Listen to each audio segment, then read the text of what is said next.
boxing politics and the facts that you thought maybe this one had happened? Yes, of course. I mean, at any time I knew it was something that happen. It's a possibility, but I keep believing it. You are famous for overcoming insane odds in not just sports but in your life. Do you think that's why you feel you can go in there against one of the best boxers probably of all time and feel that you can beat him? Is it because of your upbringing and what you've had to overcome that you have faith? It's not because of my upbringing. You have to understand the reason why I have that upbringing. You know, I think it's all about the mindset, the mentality, which is still the same thing, the same drive, the same thinking. You know, just go out there, try, give everything, give your best, and then that's how I get here. So why why I should change, right? I keep believe in the same process. There's a theory that to win this fight, the only hope you have is to land one big shot, right? That's the thing. Oh, if Francis lands it, we might win. But do you think, no, I can go in there and I can box with this guy, and I can provide the skills to match him? In fact, that's what I'm going to prove. That's why I'm doing it. You know, I think, okay, the one-shot guy, you know, you can get away with the one shot for some time, but not always. And I have heard that same story before. Looks like deja vu. How do you think your skills translate from MMA to boxing? They're similar sports, but they're not the same, right? Have you noticed a difference in your own punching since training more in boxing than MMA? I know there is a difference. I mean, I never thought it was like the same thing. There's some similarity, basically as a combat sport, but they are very different. You know, like on the focus, on the training, on the stand, and everything. Just for the little reminder, I started doing boxing even before MMA, and then when I came to MMA, I had to like adjust my boxing style to fit in MMA. Otherwise, it wouldn't work. How is sparring then, without wrestling, without kicks? How is sparring then just being able to focus on one discipline? It's just different. I do that sometimes. Even when I do MMA, I used to train spar with Carlos even when I was in my MMA camp. So I used to that. How many leg kicks can Tyson Fury take on you before you win? Not so many. Not so many. Other boxers, MMA players have tried this, right? You've seen them try and fail. What have they gotten wrong? I've seen them what? What have other MMA guys gotten wrong when they try to go boxing? Like you've watched other guys try to do this. You've seen Conor, you've seen Woodley, other guys like that. What have the motherfuckers gotten wrong when they try to box? They have done anything wrong except like chasing their dream, right? Or pursuing what they believe in, what they want to do, and they have done it. I don't see anything wrong about it. But I guess in terms of like actual fighting, when they actually get in the ring, you don't get elected to fight. You get there to fight. You deserve the sport. So I mean, if somebody get himself all the way there, that means he's doing something right. Francis, when you think about it, it's the best heavyweight in boxing versus the best active heavyweight in MMA. Essentially, boxing versus MMA, there's no other way to slice it. The best versus the best. Well, how excited does that make you? You can slice it like that, but now I see it more like two boxers. You know, for this fight, I'm not training with the MMA mentality. I'm an MMA guy. I'm going out there to box. I'm training as a boxer. I'm getting the more, right? So I'm not seeing myself as an MMA guy. So I hope you guys to see me as a boxer. Carlos Takam told me that you boxed before you went into MMA. Exactly where are you as a boxer? How skilled do you feel like you are? I mean, I never had a chance to like find out how skilled I was before I get into MMA. So I cannot give an accurate answer of that. But John Jones said he wanted to fight Tyson Fury, but he's not, but you are. Do you think John Jones says those things to try and take some of your shine, or does he mean? I don't think John Jones is trying to take something from me. I think John Jones is just part of the system that I stood up against, and that at some point was trying to stand on my way until they are not in my way anymore. Are you surprised they haven't been more vocal about you since the fight was announced? What do you say? Are you surprised that that system hasn't been more vocal about it since the Tyson Fury fight was announced?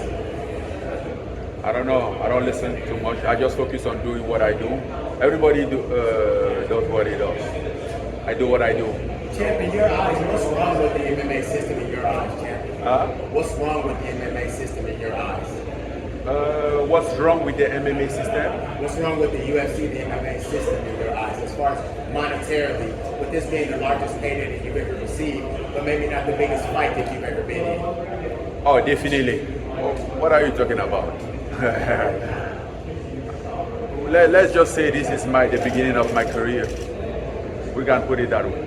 Of my professional career. Is the money that much of a difference that you're getting in this fight, or is it just a little bit more because you're more control? No, it's different. It's different. A lot different. And I was saying the other day, this just hit me up the other day when I was on Joe Rogan podcast. Like I just realized, like, if I combine all my salary that I have made in MMA, he can't even be half, or maybe it could be half of what I'm going to make in my next MMA fight. Don't go to boxing, MMA. Let's stay on the MMA. So, and I'm speaking for myself. So, I don't know what you think about that, but for me, it's a huge difference. Will you urge other fighters to do the same as you and to take boxing matches like maybe Usman or the Stylebender? Everybody chase his dream. I encourage everybody to chase his dream. Some people's dreams are just to do best in MMA and do MMA. We are not. We don't have the same dream. We are not. We don't have the same motivation about anything. But if somebody has a dream of boxing, yes, he should, right? But you can't just expect, like, think that everybody out there want a boxing match. No, they are not. Some people have a wrestling background, jiu-jitsu background, and they want nothing to do with striking, even in the MMA fight. So it's up to everybody. So many people dream of the opportunity. So many pro boxers dream of the opportunity to train Mike Tyson. You had that dream realized. What can you say to them about what it's like to train Mike Tyson? What's the best lesson that you've learned so far? Well, they have to come to and train with Mike Tyson to find out. But he's cool. I think it's something very unique. For me, it's not like just like training with Mike Tyson. You know, like growing up, never watch a TV, never watch a boxing match.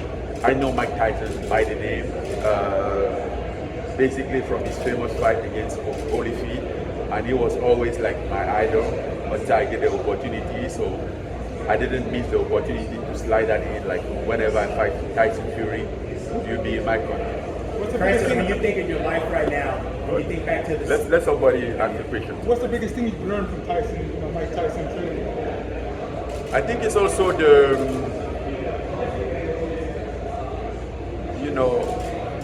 I'm looking for a right word to explain it, but it's also like, it's more like the person, like you grow up idolizing somebody and then get to the point that he's backing you up for the same thing that he was idolizing about it, and then you kind of like realize that this is serious, this is getting real, how real this is getting, right? Like the Mike Tyson who I always like admire boxing, he's the one that he's right next to me talking and giving me tips how to win this fight. That alone, I think, is something that you can't put a word on it. How does that compare to winning a UFC championship? Moving like you did in boxing with Mike Tyson training? Life is not about to compare stuff. You have to be able to take everything that is come, appreciate it. It's different step, and you have to, at any step along the way, you have to appreciate it, enjoy it. After this, something is coming. I believe something is coming after this, right? But as of right now, I enjoy this. And when it was the UFC title, I enjoyed it. So I can't just act like he wasn't cool.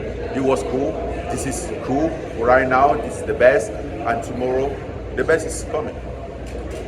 Do you feel like you need to fight John Jones before your fight career is over with? I don't feel like I need. I feel like I want. I want. It's not a need. I want. How do you match up versus John Jones? Huh? How do you match up versus him? What do you mean? How do I match up? Like skill-wise. Well, put us in the octagon, then you will find out. Francis, Derek Lewis is recently out of contract with the UFC. Are you surprised he re-signed? Oh, he has an 8-fight deal. Yeah, he re-signed with them. Are you surprised he didn't try and qualify you against No, I'm not surprised. I know they'll go after him pretty heavy because he wouldn't be very bad if he didn't resign. I would have done the same thing, so I know. You fought Stipe twice. Does he have a chance against John Jones? You know, Oh, yeah. 50-50 or Oh, yeah. I put 50-50 on that fight. why is that? Just curious. Well, because I fought Stipe twice, as you just said, and I know Stipe pretty good. Fair enough. I just wanted a breakdown, but you know that's Yeah, I fought Stipe twice, and I know he doesn't look like, but I know how tough he is. I know how good he is. I mean, I know very well. Francis, you said after this fight that big things are coming. Have you looked at the heavyweight division as a whole and kind of what sort of things are you wanting and who are you targeting for after this fight? Yes, before this fight, I was exploring different options, but to be honest, for right now, I'm focusing on this fight because you don't know what the future holds for you. You know, I'm not saying that because I have something guaranteed in the future, but this fight itself, which is definitely the biggest that I've ever been part of, you know, and let's see. But the boxing world is interesting. And is that where you'll stay in? Will you keep going down the boxing route now? Is that what your plan is? Combination, boxing and MMA. I have some couple MMA fight I have to figure out. Francis, what would you say to 10-year-old Francis Ngannou working at the sand mines? What would you tell him now, knowing that how your life has turned out? Nothing. Because it's that same 10 years old, it's the same mentality.